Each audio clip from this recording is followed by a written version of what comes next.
कहते हैं कि कुछ ऐसी आत्माएं होती हैं जो इत्र से आकर्षित होती हैं, जिन्हें अगर इत्र की या किसी भी स्ट्रॉन्ग परफ्यूम की खुशबू आ गई तो ऐसी आत्माएं उस इंसान के पीछे पड़ जाती हैं जिसने इस तरह का कोई भी इत्र लगाया होता है और हमेशा उसकी हो जाती हैं। इस तरह की आत्माओं को हम जिन या जिन्नात कहते हैं। आज से करीब 8 साल पहले मेरे पास एक कॉल आता है। उसमें मेरे दोस्त की मॉम होती है और मुझसे कहती है कि मैं उनकी बेटी को बचा लूं। मैंने उनसे पूछा भी कि आखिर क्या हुआ ऐसा, तो वो कहती हैं कि ये खुद को मारना चाह रही है पर मार नहीं पा रही है। मैं समझ नहीं पाया कि मारना चाह रही है पर मार नहीं पा रही है, इसका क्या मतलब होता है। तो उन्होंने बोला कि तुम खुद आकर देख लो अर्श। मैं अपने घर से उनके घर गया। यही करीब 200 किलोमीटर का डिस्टेंस होगा। जब मैं उसके घर पहुंचा तो मैं क्या देखता हूँ कि मेरी जो दोस्त है वो कमरे में बैठी हुई है, बिल्कुल शांत, ऐसे जैसे उसको किसी ने बोला है ये चीज करने को। थोड़ी देर के बाद मैं क्या देखता हूँ कि उनकी मॉम आती है और मुझसे कहती है कि बेटा तुम इसके कमरे में जाकर इसे बचा लो। उन्होंने कहा कि अभी करीब 5 बज रहे हैं, तुम बस थोड़ी देर और रुक जाओ, तुम्हें सब समझ में आ जाएगा। मैं थोड़ी देर और रुका। थोड़ी देर बाद पास में ही शायद कोई मस्जिद थी, वहां से अजान की आवाजें आने लगी और जैसे ही वो आवाजें आई मेरी दोस्त उठकर जोर जोर से चिल्लाने लगी। वो कहने लगी कि कोई भी कुछ भी नहीं बोलेगा, बिल्कुल शांत हो जाओ, अजान चल रही है। पर ताज्जुब की बात तो ये थी कि वो एक हिंदू थी। मुझे ऐसा लग रहा था कि शायद ये किसी मुस्लिम प्रवृत्ति को अपना रही है या उसे उसमें सुकून मिल रहा है, इसलिए वो ये सब कर रही है। हमें चुप कराने के बाद वो अजान की आवाज को बहुत ध्यान से सुनने लगी। उसको अजीब भी नहीं लग रहा था, बल्कि वो उसे और ज्यादा एंजॉय कर रही थी। वो उसे सुनने लगी धीरे धीरे। इतनी देर में मैंने जब उसका नाम पुकारा तो वो इतनी जोर से मेरे पास आई तो वो मुझसे कहने लगी कि जब अजान चल रही हो तो एक शब्द भी नहीं बोलते हैं, ऊपर वाला नाराज होता है। मैं अभी भी नहीं समझ पाया कि आखिरकार ये मुझसे कहना क्या चाहती है या फिर इसके दिल में है क्या, क्योंकि इसका कोई पोजीशन वाला मुझे लक्षण दिख नहीं रहा था। करीब 5 से 7 मिनट के बाद जब अजान की आवाजें आना बंद हो गई तो वो बहुत जोर जोर से रोने लगी और कहने लगी कि मुझे अजान की आवाज सुनो, मुझे अजान सुननी है।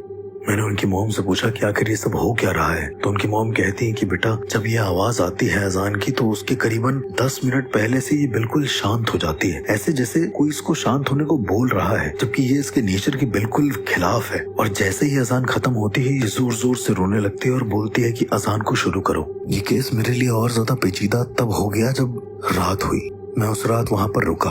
मैं उसके रूम में लगे उस विंडो से झांक कर क्या देखता हूँ कि वो उसी जगह पर बैठी हुई है, लेकिन इस बार वो अपने दोनों घुटनों को फोल्ड करके बैठी हुई है, ठीक वैसे ही जैसे नमाज को अता करते हैं। उसने प्रॉपर वजू कर रखा है और अपने सर को ढक रखा है। रात के वही करीब 1-1:30 के आसपास का वक्त होगा। मैं देखता हूँ कि वो ठीक वैसे ही बैठी हुई है। पर रात के 1:30 बजे नमाज पढ़ना ये कहाँ का दुख हुआ, जबकि तुम हिंदू हो, और दूसरा ये कि तुम्हें नमाज के किसी भी तरह के प्रोसीजर्स का पता नहीं है। मैं ध्यान से देखता रहा। थोड़ी देर उसने नमाज पढ़ी है, प्रॉपर उसने आयतें पढ़ी हैं, ये मैंने देखा। और उसके बाद जैसे ही वो पीछे पलटी है उसने मुझसे जाने के लिए बोला। उसने बहुत धीमी आवाज में कहा कि चले जाओ यहाँ से, वरना तुम्हारा भी यही हाल होगा। जा तो नहीं सकता था क्योंकि वहाँ पर मुझे मदद के लिए बुलाया गया था, लेकिन एक चीज जरूर थी कि ये किसी आम एंटिटी का काम लग नहीं रहा था। मेरा एक दोस्त था, मैंने उससे ये बात करी कि आखिरकार इस तरह के जो लक्षण होते हैं वो किस तरह की आत्मा के होते हैं। तो उसने मुझे बताया कि इस तरह के लक्षण अक्सर जिन्नातों या किसी जिन्नी के होते हैं। ये तीनों टर्म मैंने कहीं ना कहीं सुन रखी थी, पर इससे आज तक मेरा सामना नहीं हुआ। सुबह के करीबन 8 बज रहे होंगे। मैं उसके घर में उठा और नहाने के लिए वॉशरूम की तरफ गया। मेरी एक आदत है, जब मैं नहाता हूँ तो नहाने के ठीक बाद शिव तांडव स्तोत्रम का पाठ करता हूँ। मैं अंदर गया, नहाया और जब मैं बाहर निकला तो मैं पाठ करने लगा। बड़ी ताज्जुब की बात ये हुई कि मेरे अंदर जाके निकलने के बाद वापस से मुझे ऐसा लगा वॉशरूम के अंदर कोई गया है। मुझे लगा कि शायद मैं उधर मुंह करे होऊंगा तो कोई चला गया होगा। वॉशरूम का गेट जैसे ही खुला मुझे ऐसा लगा कि कोई गीले पांव मेरी तरफ आ रहा है। मैं पीछे पलट कर देखता हूँ तो वहाँ पर कोई भी नहीं होता। इसके बाद मैं शीशे में वापस से अपने बालों को ठीक करने लगता हूँ। एक बड़ी अजीब चीज होती है, वो शीशे में खड़ा हुआ अर्श अपने आप ही अजीब सा दिखने लगता है मुझे। मैं बार बार अपने चेहरे को ठीक करने लगता हूँ कि शायद शीशे में देखने पर मेरा चेहरा अजीब सा हो गया है या फिर कोई स्किन एलर्जी हो गई है। पर धीरे धीरे मेरा चेहरा काला पड़ने लगता है और आंखें और भी ज्यादा सफेद। मैं अपने फोन का कैमरा निकालता हूँ तो उसमें तो सब कुछ ठीक होता है, लेकिन इस बार अब जब मैं अपना चेहरा ऊपर करता हूँ तो मैं क्या देखता हूँ कि वहाँ पर मेरा अक्स है ही नहीं।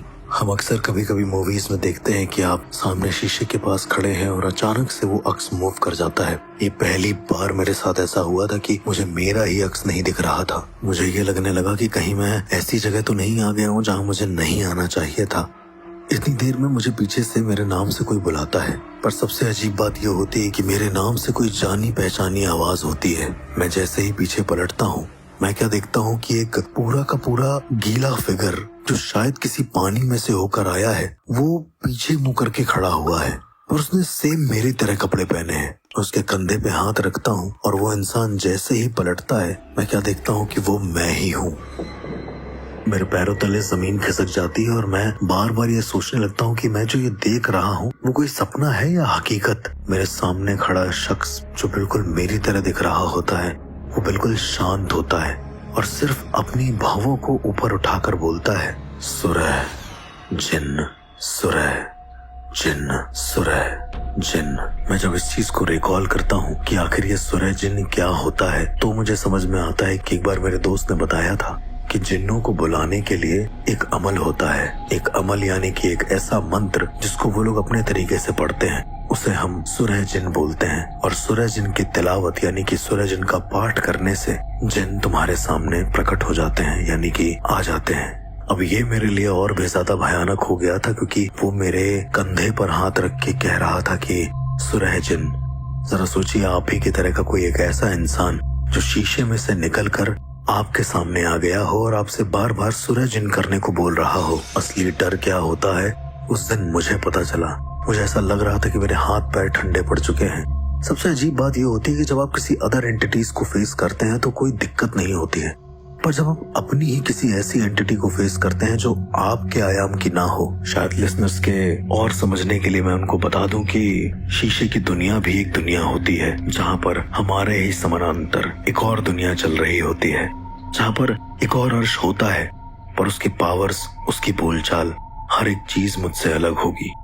बड़ा अजीब सा हो गया था वो आईना। जब मैंने उसे पीछे पलट कर देखा तो आईना बिल्कुल लाल पड़ चुका था, ऐसे जैसे किसी ने उस पर लाल कलर का पेंट कर दिया हो। और वो शख्स जो मेरा प्रतिबिंब था वो खड़े होकर अभी भी यही कह रहा था कि सुरह जिन्न, सुरह जिन्न, सुरह जिन्न। मैंने उसको देखा तो मैंने सोचा कि मैं कोई ना कोई उच्चारण करूं या फिर यहाँ से जाने की कोशिश करूं, लेकिन एक बड़ी अजीब सी चीज हुई। मैंने अपना मुंह हिलाने की कोशिश तो करी, लेकिन अब मैं अपना मुंह हिला नहीं पा रहा था। मैंने सोचा कि मैं उसको पकड़ लूं, लेकिन मैं ठीक वैसे ही खड़ा था जैसे वो मेरे सामने खड़ा था। और अब उसने अपनी पलकें झपकाई तो मैं क्या नोटिस करता हूँ कि उसके साथ साथ मैं भी अपनी पलकें झपका रहा हूँ। मतलब मैं जीता जागता एक वूडू डॉल या फिर एक उसका खिलौना बन चुका था एक तरीके से। बहुत ज्यादा अजीब था ये मेरे लिए। देखते ही देखते उसने सुरह जिन, सुरह जिन, सुरह जिन बोलना शुरू कर दिया और मैंने भी वही चीज करना शुरू कर दिया। मुझे अच्छे से याद है कि उसने सुरह जिन का पाठ करना शुरू कर दिया था और मैं भी उसके साथ साथ सुरह जिन करने लगा, सुरह जिन बोलने लगा था। आप लोगों को मैं बता दूं कि मुझे सुरह जिन का एक शब्द नहीं आता था, लेकिन मैं इस चीज को फिर भी बोलने लगा। मैं रुका नहीं।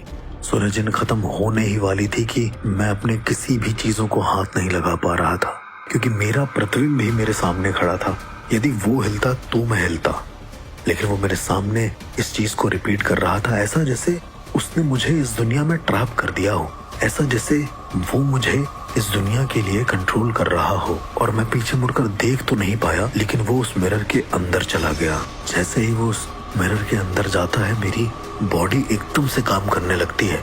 मैं तुरंत मुड़ जाता हूँ और मैं देखता हूँ कि उस शीशे में वो कहाँ पर चला गया है, लेकिन उस शीशे में वो बिल्कुल भी नहीं होता। मेरे लिए बहुत ज्यादा भयानक था और बहुत ज्यादा अजीब सा था कि आखिरकार ये मेरे साथ हो क्या रहा है। मैं नीचे जाता हूँ और अपनी पोजेस हुई उस दोस्त के पास उस कमरे में झांक कर देखता हूँ तो मैं क्या देखता हूँ कि वो उस शीशे के सामने खड़ी हुई है, शायद कुछ बात कर रही थी। उनकी माँ भी वहीं पर खड़ी होती है। मैं जब उनकी माँ से पूछता हूँ कि आखिर ये शीशे में क्या देख रही है, कितनी देर से ऐसे खड़ी है, तो उनकी माँ बोलती है कि अभी सुबह के 10 बज रहे हैं। वो सुबह के 6 बजे से लेकर 10 बजे तक ठीक ऐसे ही शीशे के सामने बिल्कुल शांत खड़ी हुई है। मैंने कहा कि आप इतनी घबराई हुई क्यों हैं? तो वो कहती हैं कि वो इस कमरे में तो है, लेकिन वो किचन में कुछ खाना बना रही है। मैं नहीं समझ पाया। मैंने कहा कि अगर वो यहाँ पर है तो वो किचन में खाना कैसे बना सकती है? तो उनकी मॉम ने किचन की तरफ इशारा किया, और जब मैं किचन की तरफ देखता हूँ तो मैं क्या देखता हूँ कि मेरी दोस्त के जैसे दिखने वाली एक और लड़की वहीं पर खड़ी हुई है, और वो शायद कुछ बना रही है, लेकिन उसके होंठ चल रहे हैं कंटिन्यू, और उसी के साथ साथ मेरी दोस्त के भी होंठ ठीक वैसे ही चल रहे हैं जैसे अभी थोड़ी देर पहले शायद मेरे और मेरे प्रतिबिंब के चल रहे थे। मैं समझ गया कि हो न हो ये भी शायद सूरज इनकी तिलावत कर रही है। मैं जल्दी से गया और उसके पास वो जो बोल रही थी उसे सुना। वो ठीक वही शब्द थे जो मैं कुछ देर पहले बोल रहा था। शायद उर्दू के कोई शब्द थे, मुझे एग्जैक्ट नहीं पता था।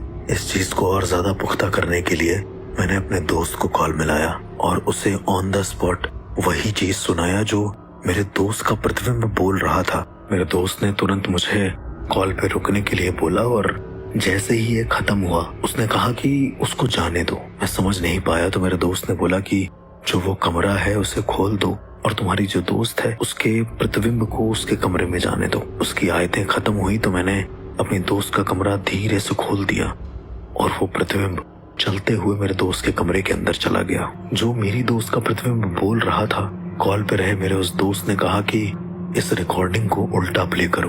मैंने उसको रिवर्स किया तो मैं क्या सुनता हूँ कि वो सुरह जिन ही है, क्योंकि वो बार बार हर सुना जी बोल रही थी। मेरे दोस्त ने बताया कि इस तरह के प्रतिबिंबों को हमजाद कहते हैं।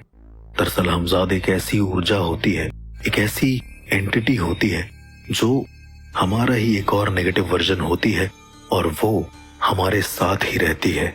मैंने उसको बोला कि इससे निजात पाने का क्या तरीका है? मेरे दोस्त ने कहा कि सिर्फ एक तरीका है, और वो तरीका है घर के सारे शीशों को तोड़ देना, क्योंकि इनका आना और जाना शीशे के जरिए ही होता है। इन्हें अजान की आवाज बहुत पसंद होती है, और जैसे ही अजान रुकती है ये सूरज इनकी तिलावत करने लगते हैं। उस दिन मैंने अपने दोस्त के साथ साथ 3-4 लोगों को बुलाया और उस लड़की की माँ से बोला कि वो उसे पकड़ लें। घर के सारे शीशों को तोड़ दिया। शीशों को तोड़ते ही वो अजीब तरीके से रिएक्ट करने लगी। वो मुझसे कहने लगी कि तू मुझे रोकेगा, मैं हमजाद हूँ, मैं तेरा भी हमजाद बन सकता हूँ। मेरा दोस्त जो कि मुस्लिम था और उसे आयतल कुर्सी और मुस्लिम धर्म की कई सारी पाक चीजों को पढ़ना आता था, तो उसने उन सारी चीजों की उसके ऊपर तिलावत करी। जब मैं तिलावत बोलता हूँ इसका मतलब कि उसने उतना ही पाठ किया, उतने ही क्रमों का पाठ किया। पाठ करने के बाद वो लड़की थोड़ी सी बेहोश जैसी हो गई, ऐसे जैसे उसी किसी ने बेहोशी का कोई इंजेक्शन दिया हो, पर स्टिल वो होश में थी। मेरे दोस्त और उसके समेत आए 4 और लोगों ने कहा कि इसे जितना जल्दी हो सके कि चौचे शरीफ लेकर चलना पड़ेगा। जिन्नातों को तालीम दी जाती है, जहाँ पर जिन्नातों को अदब सिखाया जाता है कि आखिर उस दुनिया में कैसे रहना है और इस दुनिया में कैसे इंटरफेयर या हस्तक्षेप नहीं करना है किसी भी तरीके का। उनकी माँ और मैं मान गए, और उसके बाद उस जगह पर हम लोग जाने लगे। रास्ते में जितने भी मुझे लोग मिल रहे थे सब या तो मुझे मेरे जैसे दिख रहे थे और या मेरे दोस्त के जैसे। मेरे दोस्त ने कहा कि ये सब एक भ्रम है, इसके चाल में बिल्कुल मत आना। उनकी माँ को अचानक से उनके पति दिखने लगे। सबसे ताज्जुब की बात यह हुई कि चलती गाड़ी से उनकी माँ नीचे कूद गई और कभी वापस नहीं आई। वो कहाँ गई, उनको वो कहाँ ले गए, कुछ नहीं पता चला, क्योंकि उनकी बॉडी भी नहीं मिली। मेरे दोस्त ने बोला कि जब तक मजार नहीं आती है गाड़ी में से कोई भी नहीं उतरेगा। हम लोग उस लड़की को लेकर बैठे हुए थे, और जैसे ही वो मजार आई, जैसे ही उसकी चौचे शरीफ आया, उसको वहां उतारा गया। और वहां के शायद कोई बहुत बड़े आलिम होंगे, आलिम यानी कि तांत्रिक होंगे या एक तरीके के पुजारी होंगे।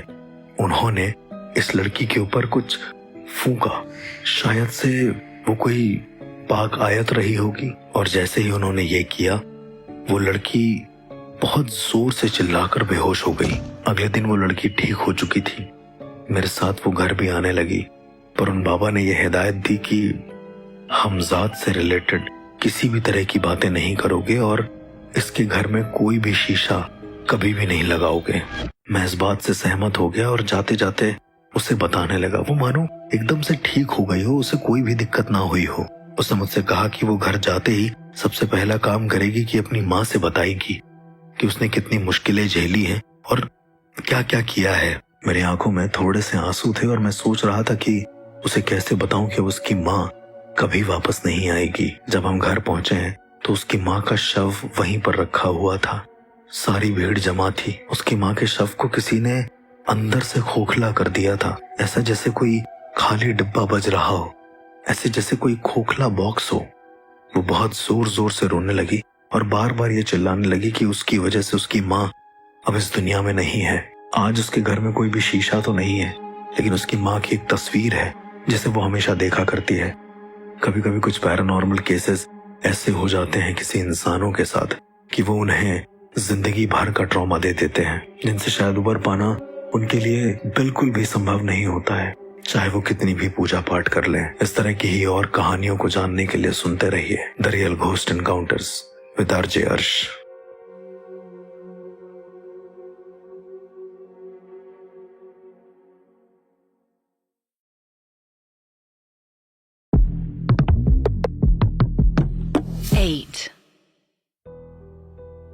कई बार कुछ ऐसी अनजान जगह होती हैं जो हमारे लिए हद से ज्यादा डरावनी हो जाती हैं। कोई ऐसा घर जो किसी शमशान भूमि के ऊपर बना हो, या कोई ऐसा रेस्टोरेंट जो एक कब्रिस्तान के ऊपर बना हो, या फिर कोई अनजान कमरा जिसके पीछे मौत का ढेर लगा हो। सुनने में मुझे ऐसा लग रहा है कि ये कोई हॉरर कहानियों का एक छोटा सा सेट है, लेकिन नहीं। कई बार असलियत में आज के युग में ऐसी चीजें देखने को मिलती हैं। ऐसा ही कुछ हुआ मेरे साथ जब मैं अपने दोस्त के साथ एक रिजॉर्ट गया।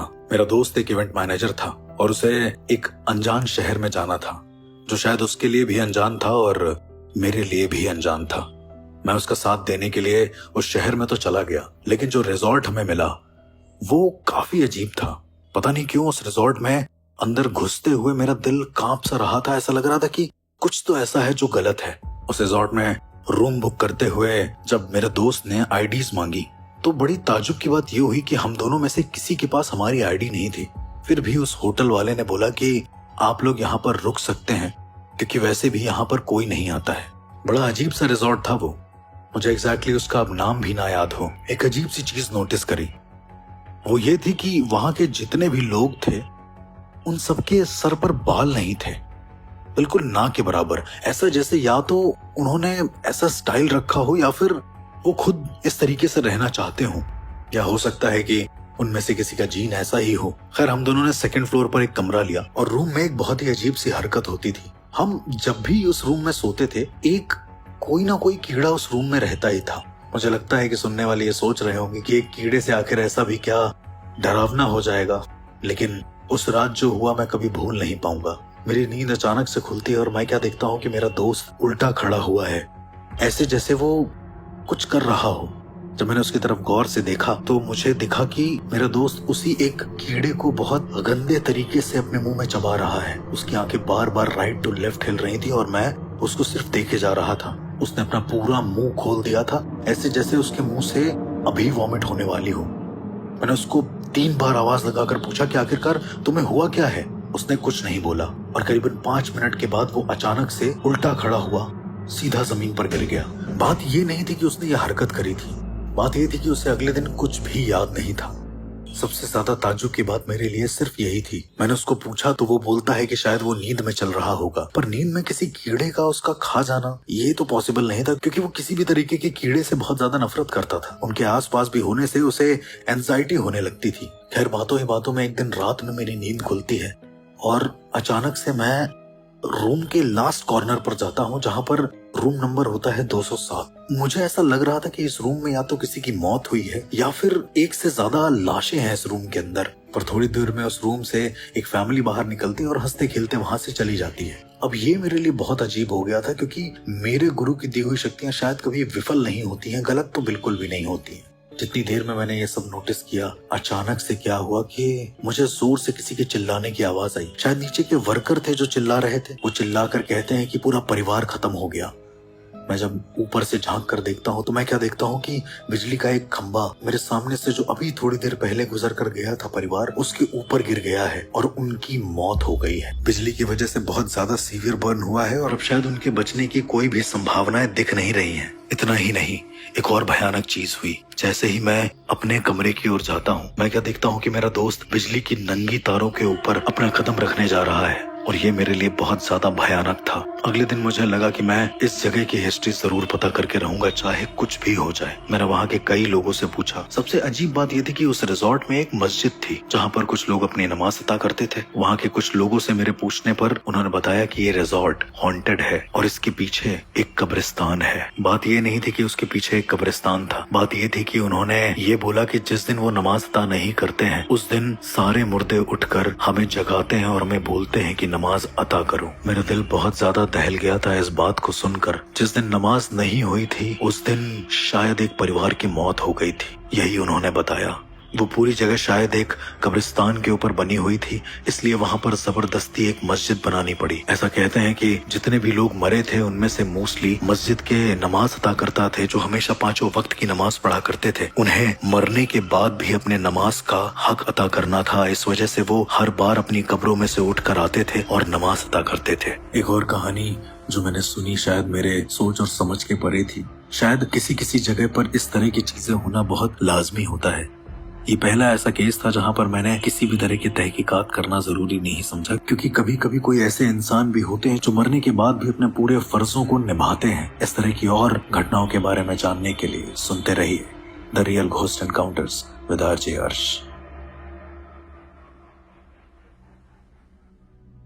हाय to the listeners of the real ghost encounters.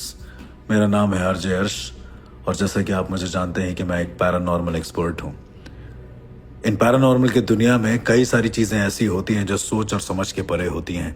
मेरे पास कुछ ऐसे ही केस आए हैं। मैं जल्द लौटूंगा 2 या 3 दिन के अंदर आपके लिए उन सच्चाई को सामने लाने जो आप सब सुनते हैं द रियल घोस्ट एनकाउंटर्स में। तब तक के लिए बने रहिए और सुनते रहिए the real ghost encounters with RJ अर्श।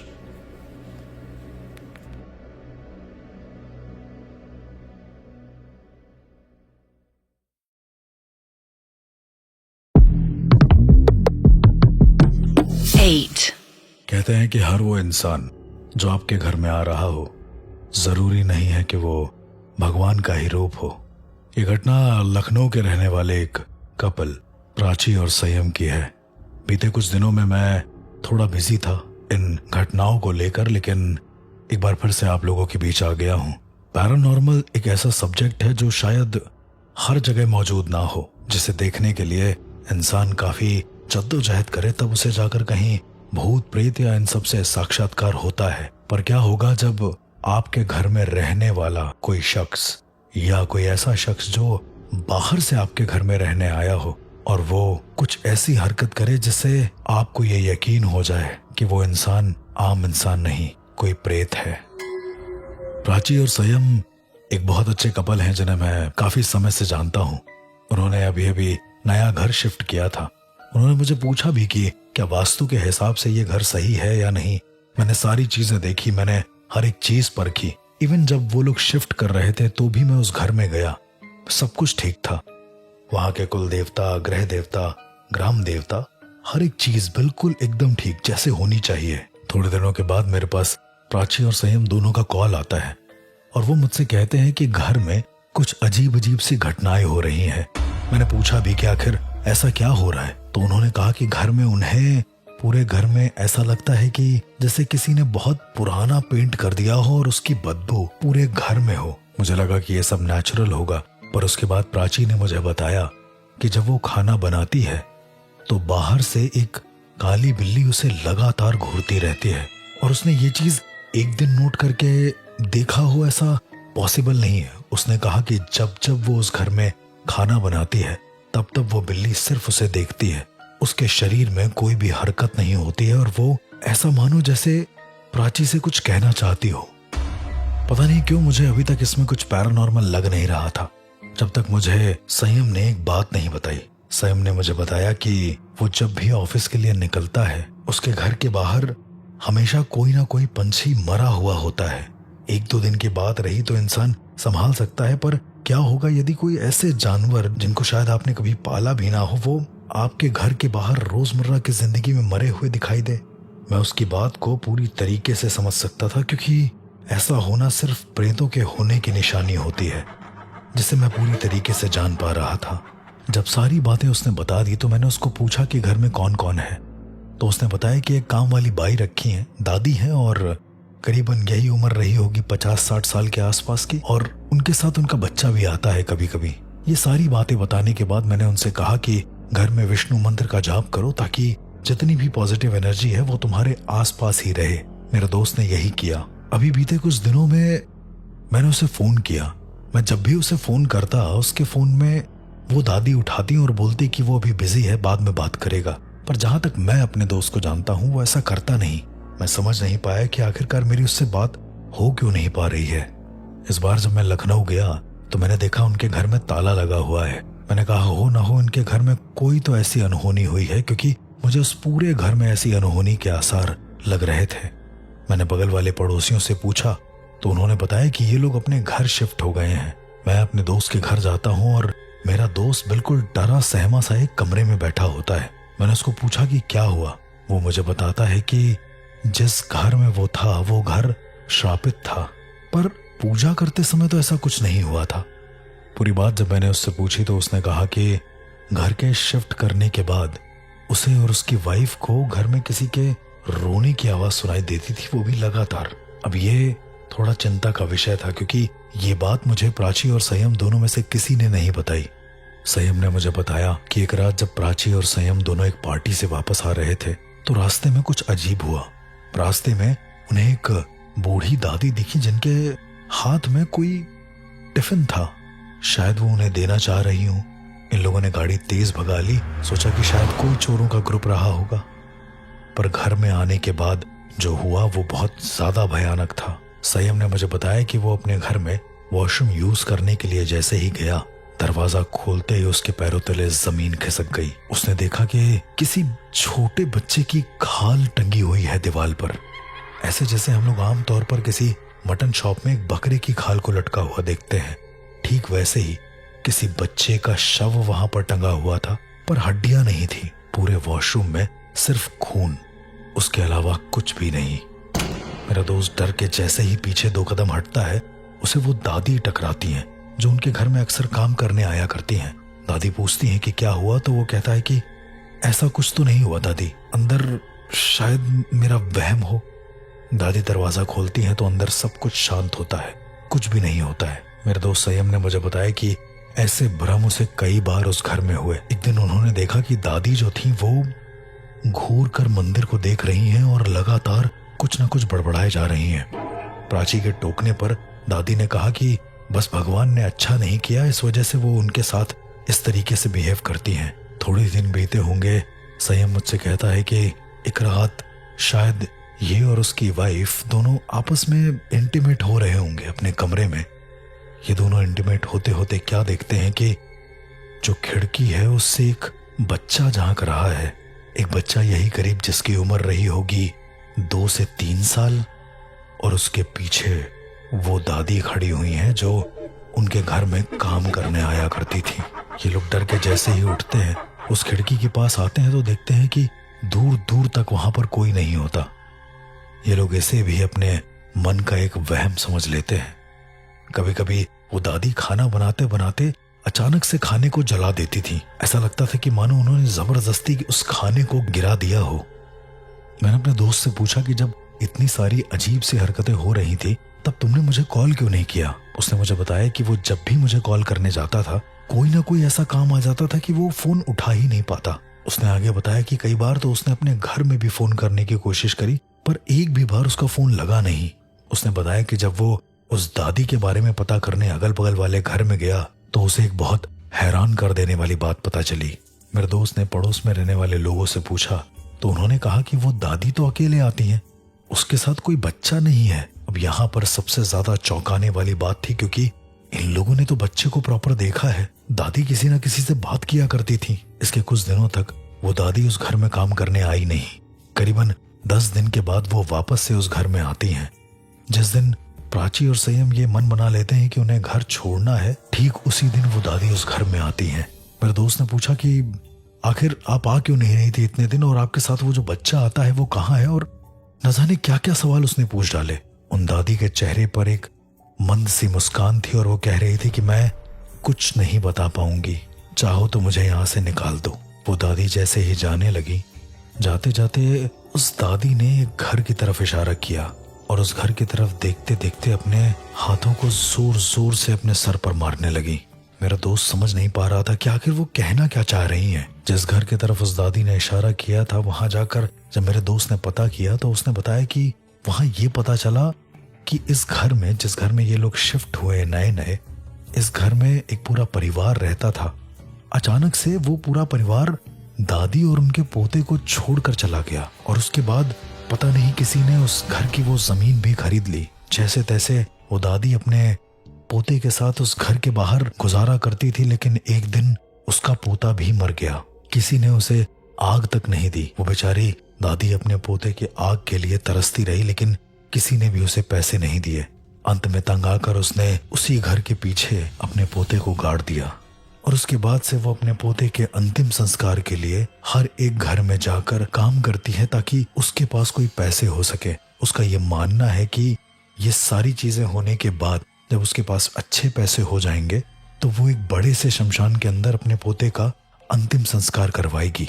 सुनने में बहुत ही ज्यादा भयानक था, पर जो था वो यही था। मेरा दोस्त वापस तो आ गया था, पर आज भी रह रह कर उसको वो दादी और उसका बच्चा याद आता है। मैंने सारी कहानी को सुनने के बाद उससे पूछा कि भाभी नजर नहीं आ रही, वो कहाँ पर हैं?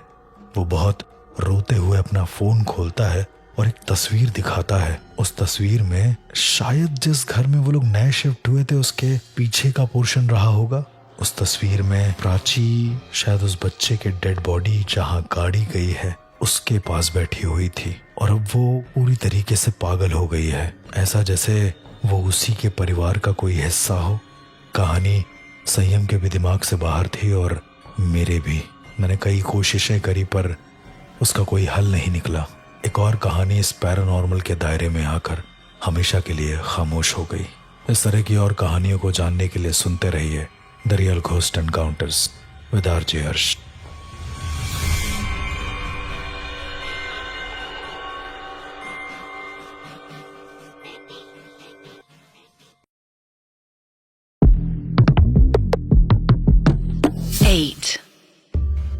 कहते हैं जिंदगी बहुत छोटी है और इसमें जितने लोग मिले उनके साथ अच्छे से मिलना चाहिए, पर क्या होगा अगर उसी छोटी जिंदगी में आप जिनसे भी मिल रहे हैं वो इंसान ही ना हो। हमारी आज की घटना भी कुछ इसी तरीके की है। दरअसल मैं, मेरे दोस्त, बचपन से लेकर अभी तक हम लोग एक भी बार मिले नहीं थे। स्कूल की यादें ऐसी यादें होती हैं जिसे शायद हम में से कोई भी इंसान भूल नहीं सकता। ये कहानी मेरे दोस्त वैभव की है। वैभव से मुझे मिले शायद कई साल हो गए थे। अचानक से हम सबके पास एक मेल आता है कि रियूनियन होना है और सभी को जाना है। मैं भी इस खुशी में था कि चलो एटलीस्ट अब मैं जाऊंगा तो मुझे वहां पर कुछ ना कुछ तो नया मिलेगा। मेरा एक बहुत चुलबुला दोस्त है हर्षप्रीत, जिसने एक प्रॉपर सबको एक मैसेज किया। आई डोंट नो उसे कैसे मेल मिला बट इट्स वेरी गुड। हम 5 दोस्त, मैं, हर्षप्रीत, वैभव, नेहा और प्रिया, हम पांचों एक ग्रुप में रहा करते थे। फाइनली एक रियूनियन का दिन आया तो हम चले भी गए। मुझे आज भी अच्छे से याद है, उस दिन 14 सितंबर के आसपास की बात रही होगी।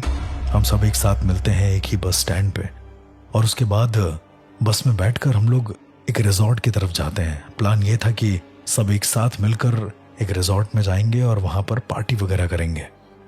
कई टाइम बाद मैं हर्षप्रीत से भी मिला, वैभव से भी मिला। वैभव कुछ बदल सा गया था। मैंने उसको पूछा वैभव क्या हुआ है, तो जितनी देर में मैं उससे कुछ पूछ पाता हर्षप्रीत ने उसका मजाक उड़ा दिया। वैभव अब काफी गुस्से वाला इंसान रहने लगा था। मुझे ऐसा लग रहा था कि वैभव के ऊपर कुछ सुपरनैचुरल इशू जरूर है, क्योंकि जैसे ही मैं महादेव का नाम ले रहा था वो अचानक से एक अजीब सा रिएक्ट कर रहा था। खैर हम सब ने आपस में बात करी और करीबन 4 से 5 घंटे के बाद हम उस रिजॉर्ट में पहुंच गए जहां हमें रुकना था। नेहा और प्रिया भी बहुत ज्यादा हंसमुख थी और मुझे ग्रुप में सिर्फ और सिर्फ एक इंसान ऐसा था, वैभव, जिसे देख कर लग रहा था कि शायद वो हम सबके मिलने से नाखुश है या फिर वो आना ही नहीं चाहता है यहाँ पे। जिस रिजॉर्ट में हम सब रुके थे उस रिजॉर्ट के आसपास पूरा घना जंगल था और एक छोटी सी मज़ार थी। मुझे नहीं पता कि वो मज़ार किसकी थी, पर कुछ तो अजीब था वहाँ पर। मुझे ऐसा लग रहा था कि आज के दिन में कुछ तो भयानक होने वाला है जो शायद मैंने ना कभी देखा होगा ना मैंने कभी महसूस किया होगा। हर्षप्रीत ने भी जाते जाते मुझसे कहा कि वैभव बेवजह आ गया है, वो अजीब सा मुंह बना रहा है, उसे बाहर भेज देते हैं। क्योंकि हर्षप्रीत शायद नेहा को प्यार करता था, इस वजह से उसने ऐसा कहा हो। ये सब मेरे दिमाग में आने लगा। रात के करीब 1 बज रहे होंगे। हम सब अपने अपने कमरे में थे। मेरा गेट किसी ने तो खटखटाया।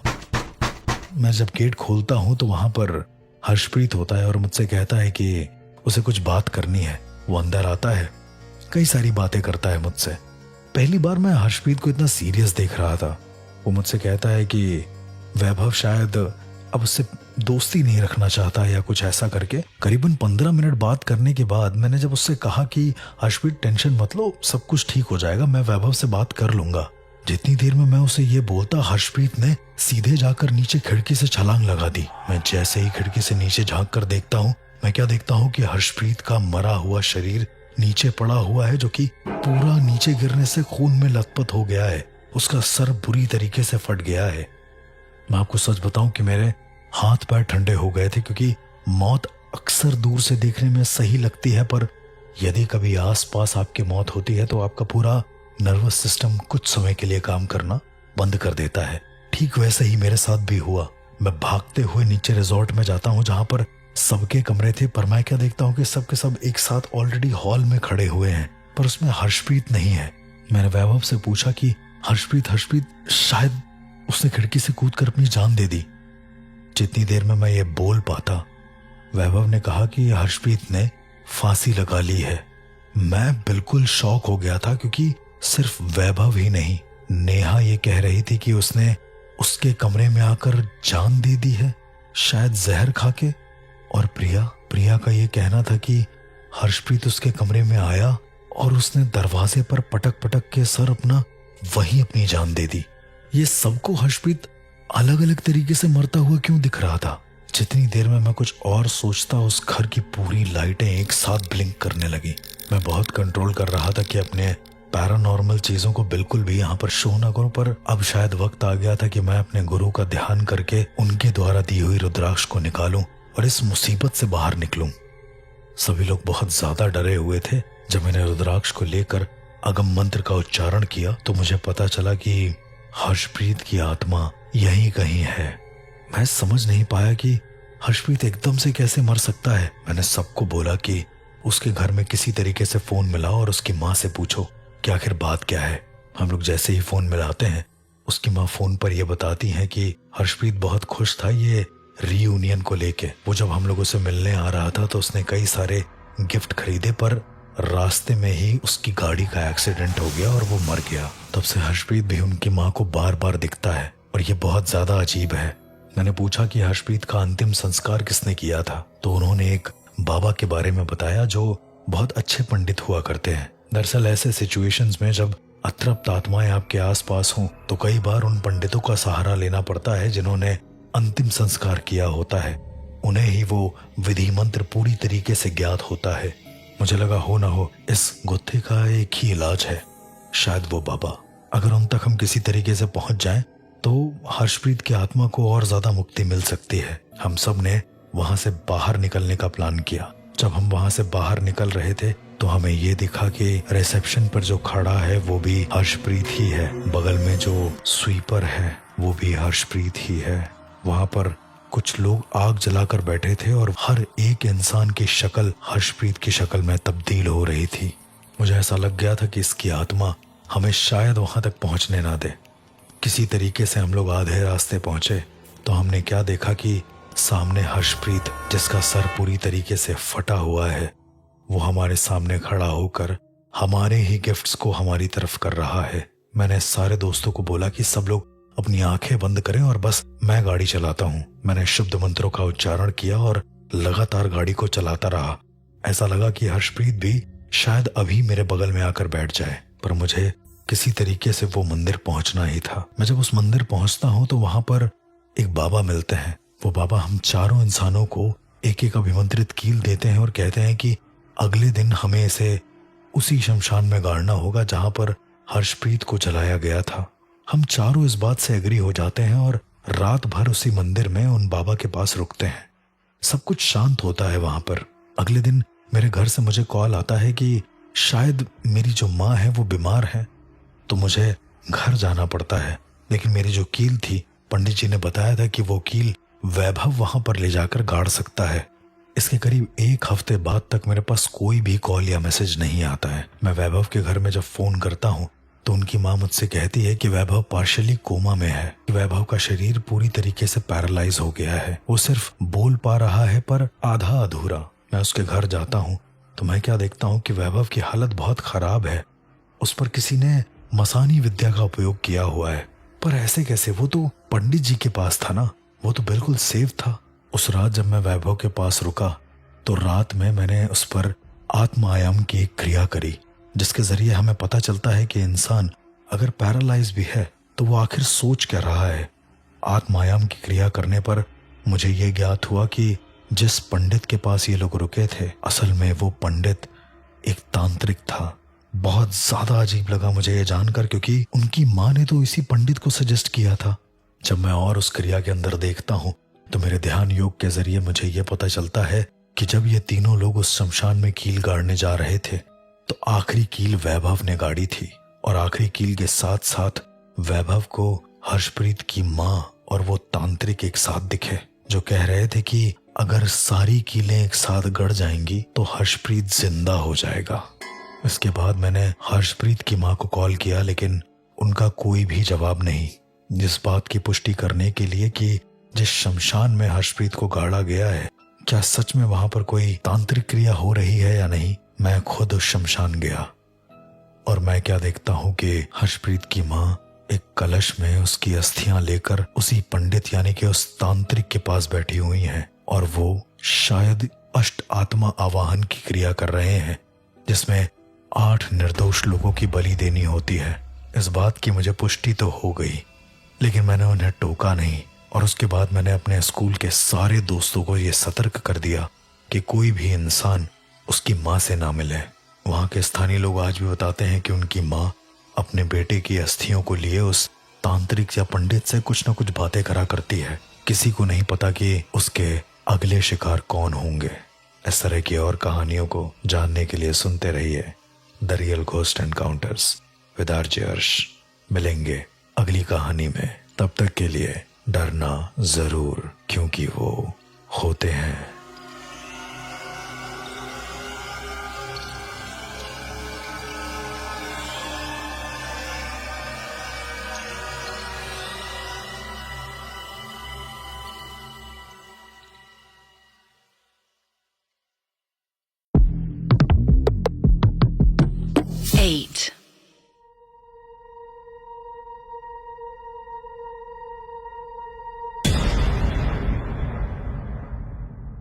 कहते हैं कभी कभी हादसे सिर्फ एक इंसान को प्रभावित नहीं करते, वो शायद पूरे पूरे उस एरिया को प्रभावित कर देते हैं जहां पर इस तरह की कोई दुर्घटना हुई होती है, और अतृप्त आत्माएं कहीं पर भी आ जा सकती हैं, सिर्फ ये बताने के लिए कि उनके साथ आखिर क्या हुआ है।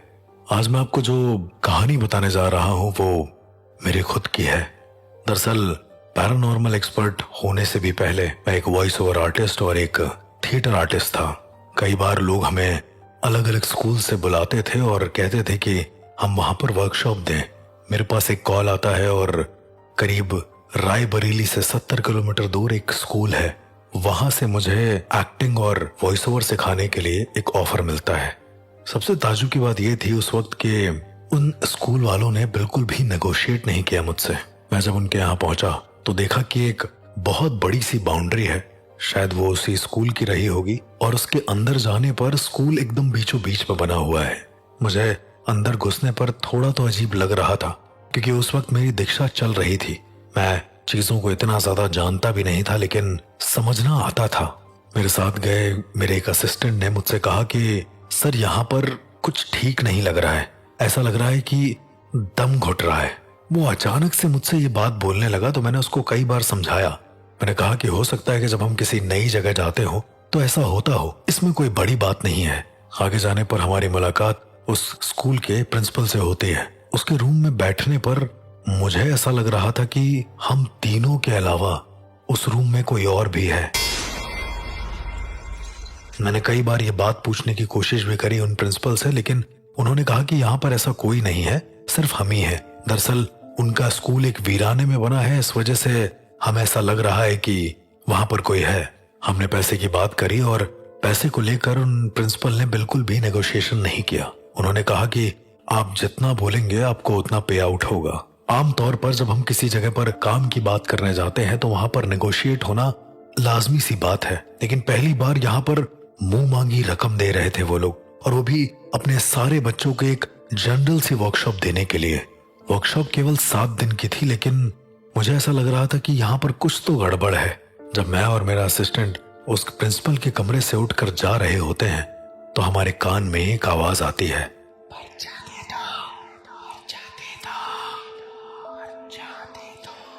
कोई हमारे कान में पर्चा दे दो कह रहा था। मैं पीछे मुड़ा और मैंने उनसे पूछा कि क्या आपने कुछ कहा?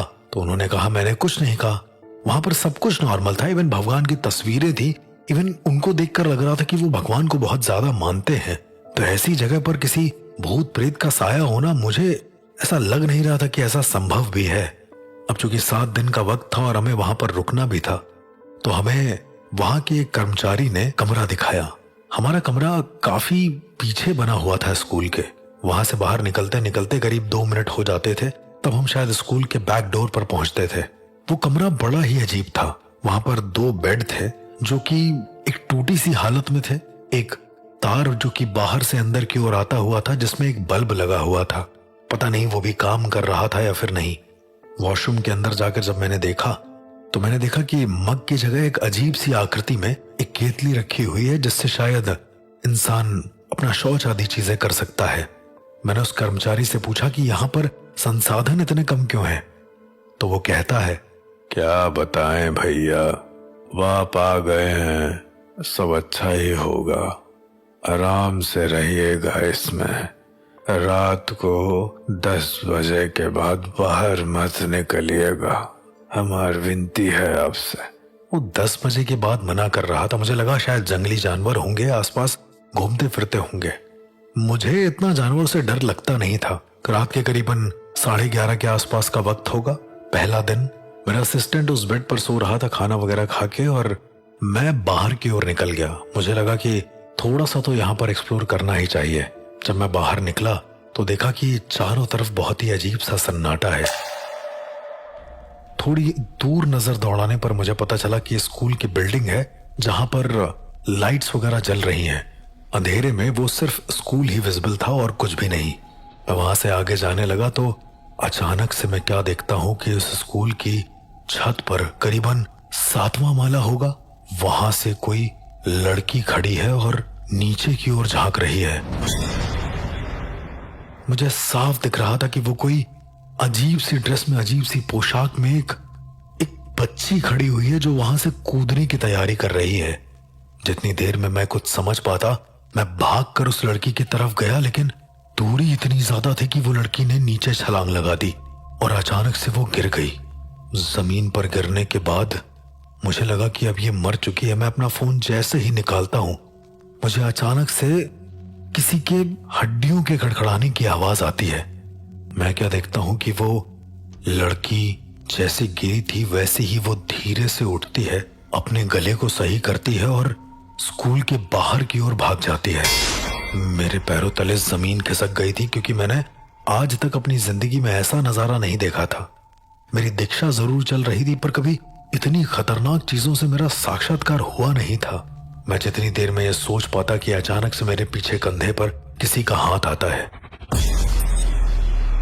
जैसे ही मैं पीछे पलटता हूं, वो कर्मचारी वहीं पर खड़ा होता है और वो मुझसे कहता है, मना किए थे ना भैया, मत निकलो यहाँ, काहे जान गवाएंगे, काहे जान जोखिम में कर रहे हैं, जाइए कमरे में। जान जोखिम में तो थी, इतनी ज्यादा खतरनाक चीज देखकर मैं प्रोसेस नहीं कर पा रहा था कि आखिर मैंने देखा क्या है। इसके बाद मैं कमरे में आया तो मैं कमरे में आकर क्या देखता हूँ कि जो मेरा असिस्टेंट है शिवम, वो उसी बेड पर लेटा तो है, पर लेटने के साथ साथ अपने मुंह को एकदम तेजी से खोल रहा है, फिर बंद कर रहा है, फिर पूरे मुंह को पूरा खोल रहा है, फिर अचानक से बंद कर रहा है। उसकी आंखें बिल्कुल नम थी, वो सो रहा था, पर उसका मुंह बार बार खुल रहा था और बंद हो रहा था। वो हॉरर फिल्म के किसी भूत से कम नहीं लग रहा था उस वक्त। थोड़ी देर और बीतती है, मैं उसे हिलाकर पूछता हूँ कि शिवम, ओ शिवम, क्या हो रहा है ये सब? तो अपना मुंह क्यों खोल रहे थे? शिवम हड़बड़ाती हुई आवाज में कहता है, भैया आप मैं तो अपने घर में था। मैंने उसको बताया कि वो अपने घर में नहीं है, वो शायद कोई बुरा सपना देख रहा होगा। पर उसने एक बात बोली जो शायद मेरे रोंगटे खड़े कर चुकी थी। उसने कहा, भैया वो कोई लड़की को ऊपर से कूदी थी और उसके बाद वो भाग गई। मैं बिल्कुल समझ गया था कि यहाँ पर कुछ तो ऐसा है जो बहुत ज्यादा अजीब है। आखिर जो चीज मैंने बाहर देखी वो मेरे असिस्टेंट शिवम ने सपने में कैसे देख ली। मैंने उसको बताया कि ये सब एक मन का वहम है, इधर ध्यान मत दें। उसके बाद अगले दिन हमारी वर्कशॉप हुई। उस वर्कशॉप में कई सारे लोग आए। स्कूल के करीबन 500 लोगों ने पार्टिसिपेट किया। वर्कशॉप के 4 बैच मैंने बनाए, जिसमें accordingly beginner to advance batch के लोग थे। मुझे आज भी याद है उस लड़की का नाम, स्वास्तिका। वो स्टूडेंट्स के साथ रहने वाली एक आम बच्ची थी। दरअसल एक्टिंग में जब भी हम किसी पर्सन को पूछते हैं कि आखिर आप एक्टिंग क्यों करना चाहते हैं, तो सबके जवाब डिफरेंट होते हैं। इससे एक पीओवी मिलता है। सारे बच्चों से पूछते पूछते जब मैंने ऐसी एक बच्ची से और पूछा तो उसका जवाब था कि उसे मरना है। मैं समझ नहीं पाया कि आखिर ये हो क्या रहा है। वर्कशॉप खत्म हुई और वो लड़की मुझे आखिरी तक घूरती ही रही। उसके बाद हम स्कूल के प्रीमिसेस में थोड़ा सा टहलने लगे तो मैं और मेरा असिस्टेंट शिवम, हम दोनों क्या देखते हैं कि एक कांच का दरवाजा है। शायद उसके पीछे कोई लेबोरेटरी वगैरह होगी, लेकिन बड़ा अजीब है। वो सारे इक्विपमेंट्स भी रखे हैं वहां पर, केमिकल्स भी रखे हैं, पर वो लेबोरेटरी बहुत ज्यादा सूनी लग रही थी। उस लेबोरेटरी के पास से गुजरने पर हमें अचानक से किसी के सांसों की आवाज सुनाई देती है।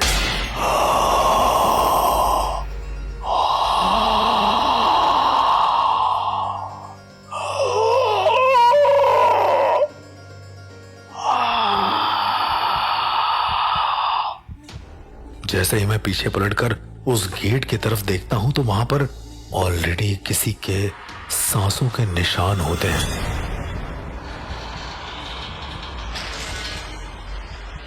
जब हम किसी ग्लास पर अपनी सांसों को छोड़ते हैं तो वहां पर एक धुंध टाइप का बन जाता है। वही निशान मुझे वहां पर दिखे और ऐसा लग रहा था कि कोई अंदर से गेट पर सांस ले रहा है। शिवम ये देखकर बहुत ज्यादा डर गया था, लेकिन फिर भी हम लोगों ने सोचा शायद स्कूल का कोई बच्चा जो वहां पर रहता होगा, शायद उसने ये काम किया होगा, पर अंदर कोई भी नहीं था। इसके बाद शिवम को भेजकर जब मैं उस लैब की तरफ और ज्यादा देखने लगा तो अचानक से मुझे ऐसा लगा कि पूरे कांच के ग्लास पर किसी ने सांसों को एक साथ बोलना शुरू कर दिया है।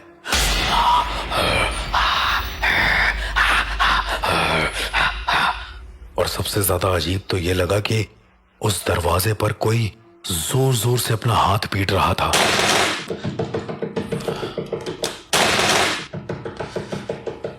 अब शायद मेरा दिमाग थोड़ा बहुत काम ज्यादा करने लगा था, क्योंकि मेरे सामने कुछ ऐसी दुनिया की चीजें थी जो मेरी सोच और समझ के परे थी। मैंने वहां के गार्ड से भी ये बात पूछी। मैंने उसको पूछा कि यहाँ पर ये सब क्या हो रहा है, तो उसने कहा कि वो तो बिल्कुल नया है, शायद रात में एक और दूसरे बाबा आए, वो बता पाए।